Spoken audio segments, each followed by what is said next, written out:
প্রথম দিন কি ওয়ার্কআউট করবে, কি ওয়ার্কআউটের দিকে ফোকাস করবে, সেই সমস্ত ইনফরমেশন নিয়ে আজকে আপনার সাথে শেয়ার করব।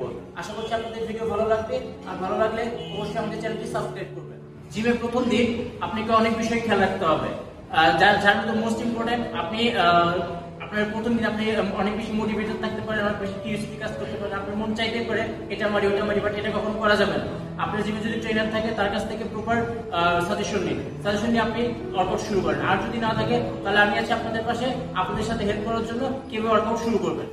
আপনি যদি প্রথম দিন হন তাহলে আপনি প্রথমে যে কাজটি করা দরকার সেটা হলো স্ট্রেচিং করা এর জন্যই দরকার। স্ট্রেচিং এর মাধ্যমে আপনি আপনার মাসলকে ওয়ার্কআউটের জন্য প্রিপেয়ার করতে পারবেন। দেন আপনি এটা নোটিস করতে পারবেন যে আপনার কোথাও কোনো মাসল পেইন আছে কিনা। তো আমরা প্রথমে স্ট্রেচিং এর জন্য যাব নেক থেকে আমরা যাব নেকটা 5 থেকে 6 বার রোটেট করব।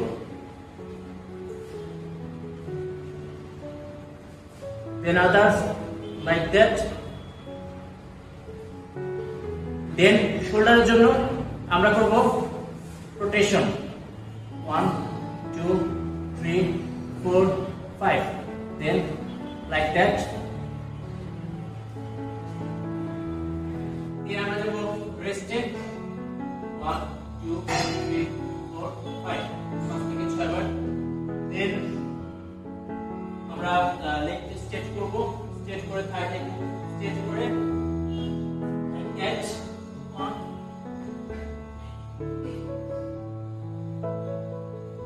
এটা 5 থেকে 6 বার। দেন আমরা যাব একটু রিয়ালের সাপোর্ট নিতে, প্লাস একটু ব্যাকের সাপোর্ট নিব। এইভাবে একটা লেগ করে লেগের তিনটা ধরে সেকেন্ড, দেন আদার লেগ তিনটা ধরে 3 সেকেন্ড।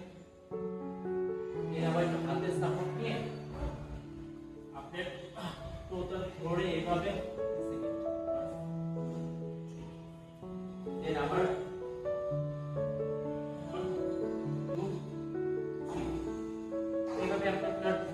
ফুল বডি স্ট্রেচিং করবেন। আপনার ফুল বডি স্ট্রেচিং করতে সর্বোচ্চ 5 থেকে 7 মিনিট লাগবে। 5 থেকে 7 মিনিটের ভিতরে আপনি আপনার ফুল বডি স্ট্রেচিং করতে পারবেন। দেন আপনি স্ট্রেচিং শেষ করে আপনি পরবর্তী এক্সারসাইজে মুভ করবেন। স্ট্রেচিং শেষে আমরা প্রথমে যে ওয়ার্কআউটে যাব সেটা হলো পুশ-আপ ওয়ার্কআউট। এর জন্যই করব কারণ পুশ-আপ ওয়ার্কআউট হলো একটু মোস্ট আপার বডি ডেভেলপের জন্য একটি মোস্ট ইউজফুল ওয়ার্কআউট। সো আমরা প্রথমে যাব পুশ-আপে। আমরা পুশ-আপে যখন যাব তখন আমাদের নোটিস করতে হবে যে আমরা যেন নরমালি আমরা সাধারণত পুশ-আপের জন্য টোস এবং হাত ইউজ করি, বাট আমরা যেহেতু প্রথম দিন এর জন্য আমাদের 4-5টা এক্সারসাইজ আরো করতে হবে। এর জন্য আমাদের অ্যাডজাস্টেবল করতে হবে, তাই আমাদের আজকে সাধারণত হাঁটু এবং টোসটা ইউজ করে আমরা পুশ-আপ দিব। আর অবভিয়াসলি খেয়াল করতে হবে যেন আমরা ব্যাকটা স্ট্রেচ করি, স্ট্রেচ করে এইভাবে মারব।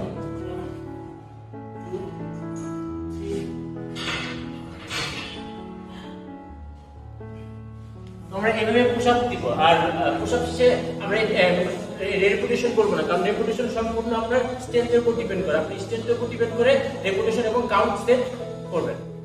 পরবর্তীতে আমরা যে ওয়ার্কআউটে যাব সেটা হলো leg pull down. Leg pull down হলো ব্যাক মাসল স্ট্রেনের জন্য। ব্যাক মাসল স্ট্রেন এটা কিভাবে করব? সাধারণত এটা আগে পজিশন নিব। পজিশন হলো আমাদের বারবেলটা একদম শোল্ডারের বাইরে বা রাইট পজিশনে ধরবো, ধরে ব্যাকটা টার্ন করব। নোটিস করতে হবে ব্যাকটা যেন পিছন দিকে বা সামনের দিকে ঢেলে না দেয়। একদম স্ট্রেচ করে এইভাবে স্লোলি লেফট করবেন। আর নোটিস করবেন যে যখন লেফট করবেন দেন ব্রেথ আউট করবেন স্লোলি। এইভাবে ব্যাকের মাসল শেষ করবেন। দেন আমরা আসবো ড্রাম্বেল ব্রেঞ্চ প্রেসে। ড্রাম্বেল ব্রেঞ্চ প্রেস আমরা কিভাবে মারবো? ড্রাম্বেল ব্রেঞ্চ প্রেস করার আগে আমরা নোটিস করতে হবে আমাদের প্রপার ওয়ার্কআউটের সাথে আমরা যখন ডাম্বেল ক্যারি করব বা ব্রেঞ্চ প্রেস করব তখন ডাম্বেল মুভ করার জন্য যে এটা করবো সেটা হলো আপনি যখন যে ডাম্বেল ইউজ করবেন তখন এরকম আটক নিয়ে যদি ডাম্বেলটা অটোমেটিক্যালি আপনার পজিশনে চলে আসবে। দেন আপনি এরকম রেস্ট। দেন আপনি যখন ডাম্বেল তুলবেন তখন আপনার স্ট্রেট পজিশন করে এইভাবে ডাম্বেলটি তুলে ফেলুন। তবে আমরা ডাম্বেল প্রেস দিব। আর আমরা যখন ডাম্বেল লিফট করব তখন আমরা এই টেকনিক ইউজ করবেন, তাহলে আপনার ডাম্বেল লিফট করার অনেক বেশি ইজিলি হবে। নেক্সট ওয়ার্কআউট আমি আমার বাইসেপ মাসল ট্রেন করব। আর বাইসেপ মাসল ট্রেন করার জন্য আমি যে এক্সারসাইজটি সিলেক্ট করেছি হলো বাইসেপ কার্ল, কেবল কেবল কার্ল। কেবল কার্ল আমরা যখন করব তখন অবভিয়াসলি আমাদের বডিটা স্ট্রেট করতে হবে, ব্যাকটা স্ট্রেট করব এবং আমরা যে বারবেলটা ধরবো সেই বারবেলটা শোল্ডারের একদম মিডল বরাবর ধরে এইভাবে ধরে রাইট পজিশনে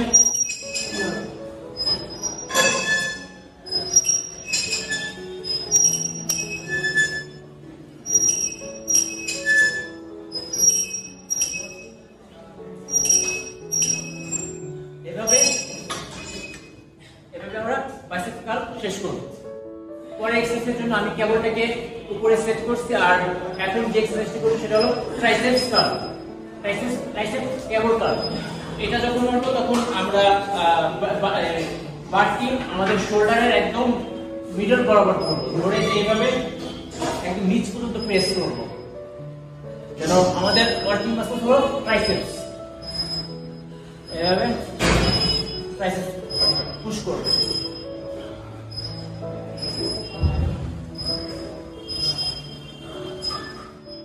আপনি যখন 4-5টা আপার বডির জন্য ওয়ার্কআউট করবেন তারপর আপনি একটু ছায়ের জন্য আমরা যে ওয়ার্কআউটটি করবো সেটা হলো স্কোয়াট। স্কোয়াট এমন একটি কম্পাউন্ড এক্সারসাইজ যার ফলে আপনি আপনার overall body strength foundation strong করতে পারবেন। সো আপনি কখনো যে প্রথম দিন হলে কখনোই আপনি স্কোয়াট ইগনোর করবেন না। স্কোয়াটের জন্য আমরা কি করবো, আগে পজিশন নিব। হ্যাঁ, পজিশন নিব যে আমাদের আমাদের পায়ের পোস্টটা আর যেন নিচে যেন একদম লেভেল স্ট্রেট থাকে। তো এখন পজিশনে যাব আর হাতটা স্ট্রেট করে ব্যাকটা একদম স্ট্রেট করব, স্ট্রেট করে জাস্ট এইভাবে থাকতে হবে যেন আমাদের নিটা যেন ক্রস না করে, এদিকে আমরা নোটিস রাখতে হবে। সেটাকে আমরা স্কোয়াট দিবেন এভাবে 4 থেকে 5।